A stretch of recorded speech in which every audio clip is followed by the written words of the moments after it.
Right, ಶುರುವಾದ್ಮೇಲೆ ಫಲ ಆಯಿತು. ಎಲ್ಲಿ ಬಂತೀಗ? ಹಾಂ, ಅವರು ಬಂದರು ರುದ್ರದೇವರು. ಅಲ್ಲಿ ಉಪನಿಷತ್ತು ಏನು ಶುರುವಾಯಿತು? ರುದ್ರದೇವರು ಕೇಳ್ತಾ ಇದ್ದಾರೆ ಬ್ರಹ್ಮದೇವರನ್ನ ಅಂತ ಅಷ್ಟು ಬಂದುಬಿಡ್ತಾ ಅಷ್ಟೇ. ಬ್ಯಾಕ್ಗ್ರೌಂಡ್ ಏನಿಲ್ಲ. ಬ್ಯಾಕ್ಗ್ರೌಂಡ್ ಹೇಳದೆ ಹೋದರೆ ಏನಾಗುತ್ತದೋ ಉಪನಿಷತ್ತು ಓದ ಹಾಗಿಲ್ಲ. ಅದಕ್ಕೆ ಆಚಾರ್ಯಲ್ಲ ಬ್ಯಾಕ್ಗ್ರೌಂಡ್ ಎಲ್ಲ ಕೊಟ್ಬಿಟ್ಟು ವೈಜಯಂತ ಅನ್ನೋ ಸ್ಥಳ ಬ್ರಹ್ಮದೇವರು ಇರ್ತಕ್ಕಂಥ ಜಾಗ. ಅಲ್ಲಿ ರುದ್ರದೇವರು ಬಂದರು, ಪ್ರಶ್ನೆ ಮಾಡಿದರು, ಉತ್ತರ ಕೊಡ್ತಿದ್ದಾರೆ. ಸರಿ ಹೋಯ್ತು. ಈ ಪ್ರಶ್ನೆಗೆ ಈ ಗ್ಯಾಪ್ ಫಿಲಪ್ ಮಾಡದೆ ಹೋಗಿದ್ರೆ ಯಾರು ಹೇಳ್ತಾರೆ ಪ್ರಶ್ನೆಗೆ ಉತ್ತರ ಗೊತ್ತಾಗ್ತದೆ. ಅದೆಲ್ಲ ಕ್ಲಿಯರಾಗಿ ಮಾಡಿ ಈಗ ಹೇಳ್ತಾರೆ. ಯದಿ ಮನ್ಯಸೇ ವೈಜಯಂತೆ ಅಶೋಕ ಆಗಿತ್ತಾಗ ಪ್ರಶ್ನೆ ಕೇಳಿದ್ದೇನು? ಮನಸ್ಸು ಮತ್ತು ಎಲ್ಲ ಇಂದ್ರಿಯಗಳು ಕೂಡ ಯಾರ ಅಧೀನದಲ್ಲಿವೆ, ಯಾರ ಪ್ರೇರೇಪಣೆಯಂತೆ ವರ್ಕ್ ಮಾಡ್ತಾ ಇವೆ, ಇದಿಷ್ಟು ಪ್ರಶ್ನೆ ಕೇಳಿದೆ. ಮನಸ್ಸನ್ನೇ ಪ್ರಾರಂಭ ಮಾಡಿ. Very interesting. ಯಾಕೆ? ಅವರ ಅಭಿಮಾನಿ ಅವರೇ ಅವರು. ಇದರಿಂದ ಅವ್ರೇನು ಒಪ್ಕೊಂಡಾಗಾಯಿತು? ಮನಸ್ಸಿಗೆ ಸ್ವಾಮಿತ್ವ ಅವರಿಗಿಲ್ಲ. ಅಭಿಮಾನಿತ್ವ ಬೇರೆ, ಸ್ವಾಮಿತ್ವ ಬೇರೆ. ಬಾಡಿಯವ್ರ ಮನೆಯಲ್ಲಿ ವಾಸ ಮಾಡ್ತಿದ್ರು ಕೂಡ ಓನರ್ಶಿಪ್ ಇಲ್ಲ. ಆ ರೀತಿ ಇರೋದ್ರಿಂದ ಮನಸ್ಸು ನಂಬರ್ 1. ಇಂದ್ರಿಯಾಣ ಮನಸ್ಜಾಸ್ತಿ, ಮನಸ್ಸು ಪ್ರಧಾನ. ಅದು ಕೇಳಿದ ಮೇಲೆ ಉಳಿದ ಯಾವುದು ಕೂಡ ಅವರ ಅಧೀನದಲ್ಲಿಲ್ಲ ಅಂತ ಸಿದ್ಧವಾಗೋದ್ರಿಂದ ಸರ್ವೇಂದ್ರಿಯ ಪ್ರೇರಕ ಯಾರಾಗಬೇಕೀಗ? ನಾರಾಯಣನೇ ಆಗುತ್ತೆ. ಸರ್ವೇಂದ್ರಿಯ ಪ್ರೇರಕ ಅನ್ನೋ ಪದ ಯಾರನ್ನು ಸೂಚನೆ ಮಾಡುತ್ತೆ? ನಾರಾಯಣ ಸೂಚನೆ ಮಾಡುತ್ತೆ. ಈಗ ಉಪನಿಷತ್ತು ಹೇಳಿದ್ರೆ ಬಿಡುದವರು ಅಲ್ಲ ಅಂತ ಪ್ರೂವ್ ಮಾಡಿಬಿಟ್ಟಿದೆ. ಇವ್ರು ಪ್ರಶ್ನೆ ಕೇಳಕ್ಕೆ ಕೊಟ್ಟಾಗ ಇವರಲ್ಲ ಅನ್ನೋದು ಗ್ಯಾರಂಟಿ ಆಯಿತು. ಉತ್ತರ ಕೊಡೋ ಬ್ರಹ್ಮದೇವರೇ ಹೇಳ್ತಾರೆ, ನಾರಾಯಣ ಉತ್ತರ ಕೊಡ್ತಾರೆ. ತಾವಂತೂ ಉತ್ತರ ಕೊಡೋದಿಲ್ಲ, ನಾರಾಯಣ ಅಂತ ಉತ್ತರ ಕೊಡ್ತಾರೆ. ಆದ್ದರಿಂದ ವಿಷ್ಣುವೇ ಸರ್ವೇಂದ್ರಿಯ ಪ್ರೇರಕ ಅಂತ ಮಹಾತ್. ಅದಕ್ಕೆ ವಿಷ್ಣುವಿಗೆ ಏನಂತ ಹೆಸರು ಇದೆ?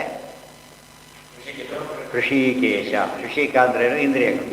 ಇಂದ್ರಿಯೇಶ, ಇಂದ್ರಿಯ ಪ್ರವರ್ತಕ. ಅದೇ ಸರ್ವೇಂದ್ರಿಯ ಪ್ರೇರಕ. ಋಷಿಕೇಶ ಶಬ್ದದ ಅರ್ಥ ಯದಿ ಮನ್ಯಸೆ ಸುವೇದೀತಿ ದಹರಮೇವಾಪಿ ನೂನಂ ತ್ವಮ್ವೇತ್ಥ ಬ್ರಹ್ಮಣೋ ರೂಪಂ ಯದಸ್ಯ ತ್ವಂ ಯದಸ್ಯ ದೇವೇಶ್ವಥ ನು ಮೀಮಾಂಸ್ಯಮೇವತೆ. ಇಲ್ಲಿ ಈ ಉತ್ತರ ಕೊನೆಗೇನಿದೆ? ಯತ್ ಪ್ರಾಣೇನ ಪ್ರಾಣಿತಿ ಇತ್ಯಾದಿ ಉತ್ತರ ಕೊಟ್ಟು. ಯಚ್ಚಕ್ಷುಷಾ ನ ಪಶ್ಯತಿ ಚಕ್ಷುಂಶಿ ಪಶ್ಯತಿ ಅನ್ಯದೇವ ವಿದಿತಾದಿದು ಅದಕ್ಕೆಲ್ಲ ಉತ್ತರ ಕೊಟ್ಟರು. ಬ್ರಹ್ಮದೇವರು ಉತ್ತರ ಕೊಡ್ತಾರೆ. ಇಲ್ಲ, ಯಾವುದನ್ನು ತಿಳ್ಕೊಳ್ಳೋಕೆ ಸಾಧ್ಯ ಇಲ್ಲ. ಕಣ್ಣಿಗೆ ಕಾಣೋದಿಲ್ಲ ಅಂತ, ಕಿವಿಲಿ ಕೇಳೋದಿಲ್ಲ. ಕಣ್ಣನ್ನು ಪರಿವರ್ತನೆ ಮಾಡ್ತಾನೆ, ಕಣ್ಣಿಗೆ ಕಾಣಿಸೋದಿಲ್ಲ. ಮನಸ್ಸನ್ನು ಓಡಿಸ್ತಾನೆ, ಮನಸ್ಸಿಗೆ ಕಾಣಿಸೋದಿಲ್ಲ. ದೇವ್ರ ಮಹಿಮೆ. ಆದ್ದರಿಂದನೇ ಎನ್ ಮನಸ ನಮನುತೆ ಏನ ಅಹಂ ಮತೋ ಮತಂ ಯಾವುದು ತಚ್ಚಕ್ಷುಷಾ ನ ಪಶ್ಯತಿ ಏನ ಚಕ್ಷುಂಶಿ ಪಶ್ಯಂತಿ. ಕಣ್ಣಿನ ನೋಡಕ್ಕೆ ಬರೋದಿಲ್ಲ, ಕಣ್ಣುಗಳು ನೋಡಕ್ಕೆ ಅವನು ಬೇಕು, ಕಣ್ಣಿಗೆ ಅವನೇ ಕಾಣೋದಿಲ್ಲ. ತದೇವ ಬ್ರಹ್ಮ, ಅದೇ ಬ್ರಹ್ಮ ಉತ್ತರ ಕೊಡ್ತಿದೆ. ಬ್ರಹ್ಮ ಇದೆಲ್ಲ ಪ್ರೇರಕ ಯಾರು ಅಂತ ಕೇಳಿದರೆ ಪರಮಾತ್ಮನೇ ಅಂತ ಉತ್ತರ. ಅದಕ್ಕೆ ಪರಮಾತ್ಮನೇ ಎಲ್ಲ ಮನಸ್ಸಿನಿಂದ ಹಿಡಿದು ಪ್ರತಿಯೊಂದಕ್ಕೂ ಇಂದ್ರಿಯಕ್ಕೂ ಕೂಡ ಪ್ರೇರಕ ಯಾರು ಅಂದರೆ ಪರಮಾತ್ಮನೇ ಅಂತ ಉತ್ತರ ಇದೆ. ಅದೇ ಯೋ ಅಂತಃ ಪ್ರವೇಶವಾದ ಈ ಮಾತದ್ದು ತಲವಕಾರದ ಒಟ್ಟು ಸಮ್ಮರಿನೇ ಅಷ್ಟೇ ಹೋಗ್ತದೆ. ಧ್ರುವನ ಅನುಭವಿಸಿ ಹೇಳ್ತಾರೆ. ಯದಿ ಮನ್ಯಸೆ ಸುವೇದೇತಿ, ನನಗೆ ಗೊತ್ತಿದೆ. ದಹರಮೇವಾಪಿ ನೂನಂ ತ್ವಮ್ವೇತ್ಥ ಬ್ರಹ್ಮಣೋ ರೂಪಂ. ದೇವ್ರನ್ನ ಎಷ್ಟು ಅರ್ಥ ಮಾಡಿಕೊಂಡ್ರು ಕೂಡ ಭಾರಿ ಸುವೇದ, ಭಾರಿ ಚೆನ್ನಾಗಿ ದೇವರು ತಿಳ್ಕೊಂಡಿದ್ದೇನೆ ಅಂತ ಹೇಳಿದ್ರು ಕೂಡ ಎಷ್ಟು ತಿಳ್ಕೊಂಡಿರೋದಂತ ಸ್ವಲ್ಪ ಸಮುದ್ರ ಫಸ್ಟ್ ಕ್ಲಾಸ ಗೊತ್ತು ಅಂತ ಹೇಳಿದೆ. ಏನು ಗೊತ್ತು ಸಮುದ್ರ ಫಸ್ಟ್ ಕ್ಲಾಸ ಗೊತ್ತಿರೋದೇನೋ? ನೀರು ಕಟ್ಟಿದ್ದಷ್ಟೇ, ನೀರು ಕಟ್ಟಿದ್ದು ಈ ಕಡೆ ಬಾಳೆ ಕಟ್ಟಿದ್ದಷ್ಟೇ. ಒಳಗೆ ಬಿಡಿದ್ದಾರೆ ಎಲ್ಲರೂ ಕೂಡ ಸುವೇದ ಅಂತ ಹೇಳ್ಕೊಂಡು ಸಮುದ್ರ ಭಾರಿ ಚೆನ್ನಾಗಿ ಗೊತ್ತು ಹೇಳೋದು ಬೇಕಾದ್ರೆ. ಗೊತ್ತಾಯ್ತಾ? ಭಾರಿ ಚೆನ್ನಾಗಿ ಗೊತ್ತಿದ್ರು ಕೂಡ ಏನು ಗೊತ್ತಿಲ್ಲ ಅವನಿಗೆ, ಒಳಗೆ ಏನಿದೆ ಗೊತ್ತೇ ಇಲ್ಲ. ಅದೇ ರೀತಿ ದೇವ್ರನ್ನ ಎಷ್ಟು ತಿಳ್ಕೊಂಡ್ರು ಕೂಡ ಗುಣ ಸಮುದ್ರ, ದೇವರ ಸಮುದ್ರ ಅಂತ ಎಲ್ಲಿ ಹೇಳಿದ್ದಾರೆ? ನಾರಾಯಣಾಯ ಪರಿಪೂರ್ಣ ಗುಣಾರ್ಣವಾಯ, ಗುಣಗಳ ಸಮುದ್ರ. ಆದ್ದರಿಂದ ದೇವ್ರನ್ನ ಎಷ್ಟೇ ತಿಳ್ಕೊಂಡ್ರು ಕೂಡ ಏನು ತಿಳ್ಕೊಂಡಾಗಲ್ಲ, ಪೂರ್ತಿ ತಿಳ್ಕೊಂಡಿದ್ದು ಹೇಳೋದಕ್ಕೆ ಹೋಗಬಾರ್ದು. ಭಾರಿ ಸ್ವಲ್ಪ ಅಂತಲೇ ತಿಳ್ಕೊಬೇಕು. ಅದನ್ನು ಹೇಳ್ತಾ ಇತಿ ಮನ್ಯಸೆ ಸುವೇದ ಇತಿ. ದಹರ ಅಂದರೆ ಸ್ವಲ್ಪ, ದಹರ ಅಂದರೆ ಸ್ವಲ್ಪ. ದಹರ ಅನ್ನೋ ಪದ ಎಲ್ಲಿ ಬಂದಿತ್ತು ನೆನಪಿದೆಯಾ? ಏನು ಸೂತ್ರದ ಏನು ಹೇಳಿದ್ರು? ದೇವ್ರು ಹೃದಯಾಕಾಶ ಇರ್ತಾರೆ ಅಂತ ಹೇಳ್ತೀರಿ, ವಿಶೇಷ ಜಾಗ ಅಲ್ಲಿ ಹೇಳ್ತಾರೆ. ದೇವರಿಗೆ ಅದೆಲ್ಲ ಇಲ್ಲ, ಅರ್ಭಭೋಗಸ್ತು ಅಂತೆಲ್ಲ ಹೇಳಿದ್ದಾರೆ. ಹಿಂಗಿರ್ತಾನೆ. ಅಲ್ಲಿ ಬಂದಿದೆ, ದಹರ ಅಂತ ಪದ ಬಂದಿದೆ. ನೂನಂ ತ್ವಮ್ವೇತ್ತ ಬ್ರಹ್ಮಣೋ ರೂಪಂ ಯದಸ್ಯ ತ್ವಂ ಯದಸ್ಯ ದೇವೇಶು ಅಥ ನಾ ಮೀಮಾಂಸ್ಯಮೇವತೆ.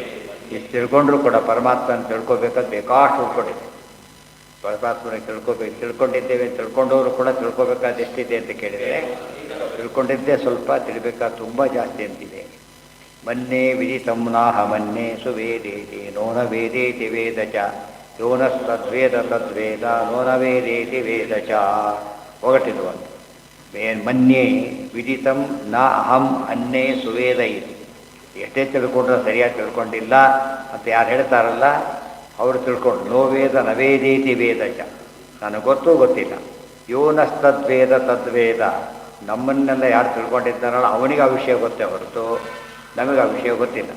ಯೋನತ ವೇದೇತಿ ವೇದ ಚ ಯಶ್ಯಾಮತಂ ತಸ್ಯ ಮತಂ ಯಶ್ಯ ನವೇದಸ ಅವಿಜ್ಞಾತಂ ವಿಜಾನತಾಂ ವಿಜ್ಞಾತಂ ಅವಿಜಾನತಾಂ ಯಸ್ಯ ಅಮತಂ ತಸ್ಯ ಮತಂ ಯಸ್ಯ ನವೇದಸಃ ಯಸ್ಯ ಅಮತಂ. ಯಾರು ದೇವರ ಬಗ್ಗೆ ನನಗೆ ಸರಿಯಾಗಿ ಪೂರ್ತಿ ಗೊತ್ತಿಲ್ಲ ಅಂತ ತಿಳ್ಕೊಂಡಿರ್ತಾನಲ್ಲ ತಿಳ್ಕೊಂಡವನು ಅಂತ ಅರ್ಥ. ಯಸ್ಯ ಮತಂ, ಯಾರು ತಿಳ್ಕೊಂಡಿದ್ದೇನೆ ತಿಳ್ಕೊಂಡಿದ್ದಾನಲ್ಲ ಅದು ತಿಳ್ಕೊಂಡಿಲ್ಲ ಅಂತ ಅರ್ಥ, ಹೊರಟರು. ಆದ್ದರಿಂದ ನಾಸ್ತಿಕರು ತಿಳ್ಕೊಂಡವ್ರು ಆಗ್ತಾರಾ? ಇಲ್ಲ. ಯಾಕೆ? ದೇವರು ಇದ್ದೇ ಒಪ್ಕೊಂಡ್ರೆ ಮುಂದಿನ ಪ್ರಶ್ನೆ. ಏನು ಮಾಡಿಲ್ಲ ಅವರು? ಒಪ್ಕೊಂಡೇ ಇಲ್ಲ, ಅದು ಉಪ್ಪಿ ಬರೋದಿಲ್ಲ ಅವರು. ದೇವ್ರನ್ನ ಒಪ್ಕೊಂಡ್ಬಿಟ್ಟು ಪೂರ್ತಿ ದೇವ್ರ ಬಗ್ಗೆ ಗೊತ್ತಿಲ್ಲ ಅಂತ ಅವ್ರು ದೇವ್ರ ಅರ್ಥ ಮಾಡ್ಕೊಂಡಿಲ್ಲ. ಸಮುದ್ರಕ್ಕೆ ಆ ಥರ ಕಾಣಿಸೋದಿಲ್ಲ ಅಂತ ಸಮುದ್ರ ನೋಡಿದ್ದಾರೆ.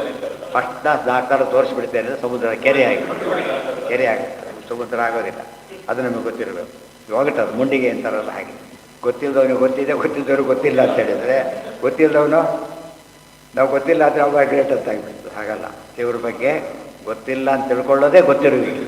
ಗೊತ್ತಾಯ್ತಾ? ಅದು ತಿರುವಿ ಯಶ್ಯ ನವೇದಸ ಅವಿಜ್ಞಾತಂ ವಿಜಾನತಾಂ ಆದ್ಮೇಲೆ ದೇವ್ರ ಹೊರತೇನು ಅಂದರೆ ತಿಳ್ಕೊಂಡವರಿಗೆ ತಿಳಿದಿಲ್ಲ, ತಿಳಿದೇ ಇದ್ದವರಿಗೆ ತಿಳ್ಕೊಂಡಿಲ್ಲ. ಇದು ದೇವ್ರ ಮಹಿಮೆ. ಪೂರ್ತಿ ಗೊತ್ತಿಲ್ಲ ಅಂತ ಹೇಳೋನಿಗೆ ಗೊತ್ತಿದೆ ಅಂತ ಹೇಳೋದು ಗೊತ್ತಿಲ್ಲ. ಇದು ಶಾಸ್ತ್ರಕ್ಕೆ ಈ ಮಾತೇ ಹೇಳೋದು. ಎಲ್ಲ ಗೊತ್ತಿದೆ ಅಂತ ಯಾರು ಹೇಳ್ತಾರೋ ಅವ್ರಿಗೆ ಗೊತ್ತಿಲ್ಲ ಅಂತ ಅರ್ಥ. ದೇವ್ರ ಬಗ್ಗೆ ಹೇಗೆ ಹೇಳಿ ತಿಳ್ಕೊಬೇಕು? ದೇವ್ರನ್ನ ತಿಳಿಸೋ ಶಾಸ್ತ್ರನೂ ಕೂಡ ಪೂರ್ತಿ ತಿಳ್ಕೊಂಡಿದ್ದೇವೆ ಅಂತ ಹೇಳೋದಕ್ಕಾಗೋದಿಲ್ಲ. ಅದನ್ನು ತಿಳ್ಕೊಂಡಿದ್ದು ಹೇಳೋ ಶಕ್ತಿ ಇರೋದು ಯಾರಿಗೆ? ವಾಯುದೇವರಿಗೆ, ಬ್ರಹ್ಮವಾಯು. ಋಜುಗಳಿಗೆ ಮಾತ್ರ, ಬೇರೆಯವರಿಗಿಲ್ಲ. ಅದು ಬಹಳಷ್ಟು ಅದಕ್ಕಿಂತ ಜಾಸ್ತಿ ಗೊತ್ತಿದೆ. ಅವ್ರು ನೆಕ್ಸ್ಟ್ ದೇವರಿಗೆ ಪೂರ್ತಿ ಗೊತ್ತಿದೆ. 3 ಸ್ಟೇಜ್ ಇದೆ. ದೇವ್ರ ಬಗ್ಗೆ ಪೂರ್ತಿ ಗೊತ್ತಿರೋದು ದೇವರಿಗೆ, ಅವ್ರ ಬಗ್ಗೆ ಉಳಿದವ್ರಿಗಿಂತ ಜಾಸ್ತಿ ಗೊತ್ತಿರೋದು ಮಹಾಲಕ್ಷ್ಮಿಗೆ, ಶಾಸ್ತ್ರದ ಹಿಡಿತಲ್ಲ ಗೊತ್ತಿರೋದು ಋಷಿಗಳಿಗೆ, ಉಳಿದೆಲ್ಲ ಕಡಿಮೆ ಆಗ್ತದೆ. ಅದೇ ಪ್ರಮಾಣ ಪತ್ರ ಕರೆಕ್ಟ್ ನೆನ್ಪಿಟ್ಕೋಬೇಕು. ಪ್ರತಿಬೋಧ ವಿದಿತಂ ಮತಂ ಅಮೃತತ್ವಂ ಹಿ ವಿಂದತೆ ಆತ್ಮನ ವಿಂದತೆ ವೀರ್ಯಂ ವಿದ್ಯೆಯಾ ವಿಂದತೆ ಅಮೃತಂ. ಮೊದಲನೇದಾಗಿ ಪ್ರತಿಬೋಧ ವಿದಿತಂ ಮತಂ. ಪ್ರತಿಬೋಧ ಅಂದರೆ ಏನು? ಅವರವರ ಪ್ರತಿಯೊಬ್ಬರು ಕೂಡ ತಮ್ಮ ಜ್ಞಾನಕ್ಕೆ ಅನುಗುಣವಾಗಿ ಪರಮಾತ್ಮ ತಿಳ್ಕೊಂಡ್ಬಿಟ್ಟು ಅಷ್ಟಕ್ಕೆ ಅವ್ರಿಗೆ ಮೋಕ್ಷ ಆಗುತ್ತೆ. 1ನೇ ಕ್ಲಾಸ್ ಸಿಲೆಬಸ್ ಮುಗಿಸ್ತೆ, 1ನೇ ಕ್ಲಾಸ್ ಪಾಸ್. ವಿದ್ಯೆ ಮುಗಿದಿಲ್ಲ, ಆ ಪೋರ್ಷನ್ ಅಷ್ಟೇ, ಪ್ರೈಮರಿ ಪೋರ್ಷನ್ಗಿದೆ ಮುಗಿದ ಅಷ್ಟೇ ಪಾಸ್. ಆಮೇಲೆ SLC ಲೆವೆಲ್ ಅಲ್ಲಿ ಮುಗಿದ ಪಾಸ್. ಈ ರೀತಿ ಪಾಸ್ ಆಗ್ತಾನೆ ಹೊರತು ಒಟ್ಟು ಪಾಸ್ ಪ್ರಶ್ನೆ ಇಲ್ಲೇ ಇಲ್ಲ. ಒಟ್ಟು ಪಾಸ್ ಕೊನೆಗೆ ಅವನು ಪ್ರೊಫೆಸರ್ ಆದ ಗೊತ್ತಾಗೋದೇ ಇರೋ ಅಂದರೆ ಭಾರಿ ಕ್ಲಿಯರಾಗಿ ಗೊತ್ತಾಗೋದು ಅವರಿಗೆ. ಏನು ಗೊತ್ತಿಲ್ಲ ಅದು ಕರೆಕ್ಟಾಗಿ ಗೊತ್ತಾಗೋದು ಅವರಿಗೆ. ಆ ಅರ್ಥದಲ್ಲಿದೆ ಪ್ರತಿಬೋಧ ವಿದಿತಂ ಅಂದರೆ. ಇದರ ಅರ್ಥ ಇನ್ನೊಂದು ಅರ್ಥ ಏನಂದರೆ ದೇವರು ತಿಳಿಯೋಕ್ಕಾಗಲ್ಲ, ತಿಳ್ಕೊಳ್ಳೋದಕ್ಕೆ ಬಿಟ್ಟುಳ್ಳಕ್ಕೆ ಹೋಗಬೇಡಿ. ಮತ್ತೆ ತಿಳ್ಕೊಳ್ಳಿ, ಯೋಗ್ಯತೆ ಸಾಕು. ಸಮುದ್ರ ನೋಡಿದ, ಸ್ನಾನ ಮಾಡೋಕ್ಕಾಗಲ್ಲಪ್ಪ ನನ್ನ ಕೈಲೇ ಹೋದರೆ ಅಷ್ಟು ಸ್ನಾನ ಮಾಡೋಕ್ಕೆ ಹೇಳಿಲ್ಲ ವರಾಯ, ನೀನು ಮುಳುಗಷ್ಟು ಮಾಡಷ್ಟೆ. ಅಷ್ಟು ಸ್ನಾನ ಮಾಡೋಕ್ಕೆ ಯಾರಿಗೆ ಹೇಳಿದಾರಾ? ಇಲ್ಲ. ನೀನು ಮುಳುಗಷ್ಟು ನಿನ್ನ ಸ್ನಾನ ಮಾಡಿಬಿಟ್ಟು ಸಾಕು. ನೋಡಿ, ನಮಗೆ ಗೊತ್ತಿಲ್ಲ, ಹೌದು, ನಮ್ಮ ಸ್ನಾನ ಆಯಿತು ಅಂತ ಹೇಳೋದು ಹೌದು. ಆ ರೀತಿ ತಿಳ್ಕೊಟ್ರೆ ಅದು ಜ್ಞಾನ ಆಗುತ್ತೆ ಹೊರತು ಇಲ್ಲ ಹೋದ್ರೆ ಆಗುತ್ತೆ. ಸಮುದ್ರ ನೋಡ ಸ್ನಾನನೇ ಮಾಡಲ್ಲ ಅಂತ ಹೇಳಿದ ಮೂರ್ಖ ಅವನು. ಎಲ್ಲ ಕಡೆ ಮಾಡ್ತಿದ್ದ ಅವನು ಮೂರ್ಖ. ಎಲ್ಲ ಕಡೆ ಸ್ನಾನ ಮಾಡೋಕ್ಕೋರು ಹೋಗಿಬಿಡಿ, ಎಲ್ಲನೇ ಇಲ್ಲ ಅವ್ರು ಫಸ್ಟು.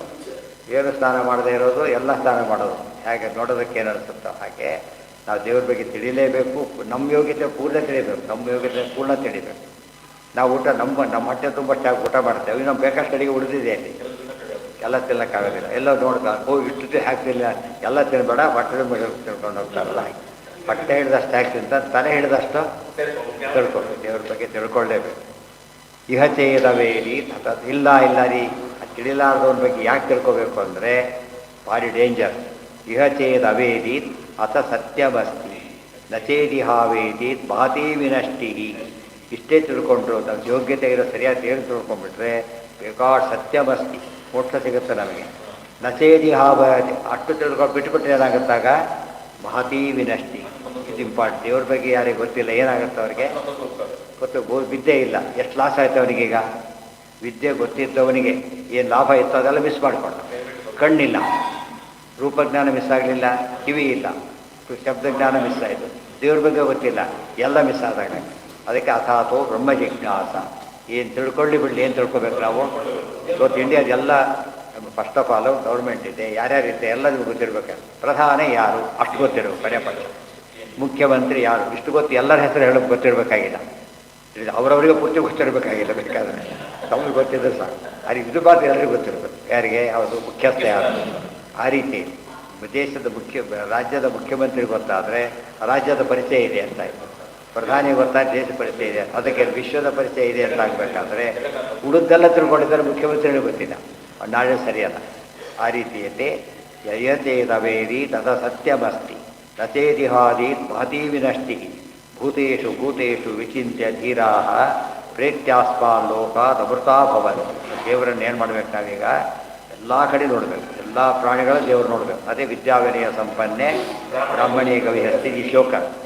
ಎಲ್ಲ ಕಡೆ ದೇವರನ್ನು ಕಾಣಬೇಕು. ಇಷ್ಟಾದರೂ ಕೂಡ ನಮಗೇನಾಗೋದಲ್ಲಿ ಪ್ರಾಣಿಯಲ್ಲಿ ದೇವರಿದ್ದಾನೆ ಅಂತ ಆಯ್ತೆ ಹೊರತು ದೇವರು ಪೂರ್ತಿ ಆಗಿದ್ದಾನೆ ಗೊತ್ತಾಗೋದೇ. ಈ ಪ್ರಾಣಿ ಬಲ್ಲಿ ಯಾಕೆ ದೇವರನ್ನು ಕಾಣ, ಈ ಪ್ರಾಣಿ ನಮಗೆ ಅರ್ಥ ಆಗಿದೆ. ಈಗ ಇದರಲ್ಲಿ ದೇವರಿದ್ದಾನೆ, ಇನ್ನೊಂದು ಅದರಲ್ಲೂ ದೇವರಿದ್ದಾನೆ. ಓಹೋ, ಇದೆಲ್ಲ ಕಡೆ ಇರೋ ದೇವರಿದ್ದಾನಲ್ಲ, ಅವನು ಹೇಗಿದ್ದಾನೆ ನಮಗೆ ಅರ್ಥ ಆಗೋದೇ ಅಂತೂ ಇದ್ದಾನೆ, ಇದು ಗೊತ್ತಾಯ್ತು. ಈ ರೀತಿ ತಿಳಿಬೇಕೆ ಹೊರತು ಪೂರ್ತಿ ತಿಳಿಬಾರ್ದು. ಇದಿಷ್ಟು ನೋಡೋ ಚಿಕ್ಕದಾಗಿ ಕಾಣಿಸುತ್ತೆ, ದೇವ್ರ ಮಹಿಮೆನ ಎಷ್ಟು ಅಪೂರ್ವ ರೀತಿ ಹೇಳುತ್ತೆ ನೋಡ್ಬೇಕು. ಮುಂಡಿಗೆ ರೀತಿ ಬಂದಿರೋ ವಿಷಯ ಉಪನಿಷತ್ತು ಗೊತ್ತಾಯ್ತಾ? ಅದಕ್ಕೆ ಅದ್ರ ಬಗ್ಗೆ ಭಾಷ್ಯ ನಾಳೆ, ಉಪನಿಷತ್ತಿನ ಭಾಗ ಮುಗಿತು, ಭಾಷ್ಯದ ಭಾಗ ನಾಳೆ.